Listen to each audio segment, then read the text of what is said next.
Oke teman-teman, kembali bersama saya Vino dalam channel 5 menit belajar ya. Kita akan membahas tentang soal ini. Bola kecil bermuatan plus 135 mikrokolom dan minus 60 mikrokolom terpisah sejauh 10 cm. Di manakah sebuah partikel bermuatan 20 kolom harus diletakkan agar tidak mengalami gaya listrik ya. Soal ini teman-teman ya, intinya adalah ini adalah soal tentang gaya 0 ya, gaya 0. Jadi ceritanya kita itu punya dua muatan ya. Dua muatan, satunya plus, satunya negatif ya. Nah, di sini kita disuruh mencari letak titik yang tidak mengalami gaya listrik. Nah, saya punya trik seperti ini. Kalau muatan awalnya yang diketahui itu berlawanan, maka letak titik yang tidak mengalami gaya adalah di luar, jadi di luar, di dekat yang muatannya lebih kecil. Nah, 135 dengan 60 itu lebih kecil mana? Lebih kecil di sini. Berarti kira-kira titiknya itu ada di sini.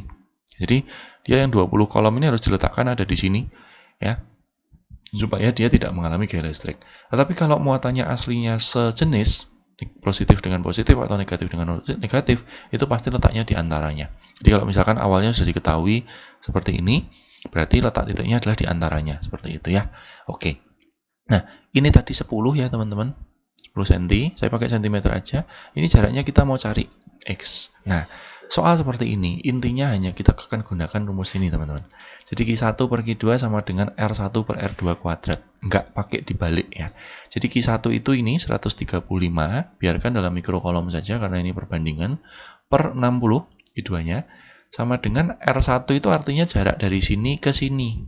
Nah, dari sini ke sini, ini R1 ya. 1, sedangkan R2-nya adalah jarak dari sini ke sini ya, ini R2. Jadi ini adalah 10 ditambah X per X kuadrat ya.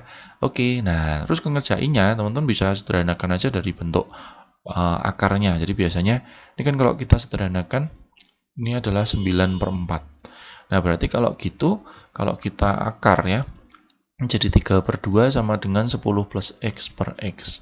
Jadi kalau kita kalikan silang, kita dapat 3X sama dengan 20 plus 2X, maka kita dapatkan X sama dengan 20 cm. Jadi dia adalah harus diletakkan di 20 cm di sebelah kanannya muatan minus 60 ya. Jadi itu ya, jadi kalau terhadap ini X-nya adalah 20 cm. Seperti itu aja teman-teman. Nanti kalau teman-teman mendapatkan soal yang sejenis dengan ini, kalau misalkan muatannya awalnya sejenis, maka letaknya di antaranya ya. Jadi misalkan ini tadi segini 10, di sini misalkan X, berarti di sini adalah 10 min X ya. Seperti itu aja teman-teman ya, bedanya hanya di situ ya. Oke, mudah-mudahan jelas teman-teman. Jangan lupa di-share ke teman-teman yang lain. Sampai jumpa di soal berikutnya. Terima kasih.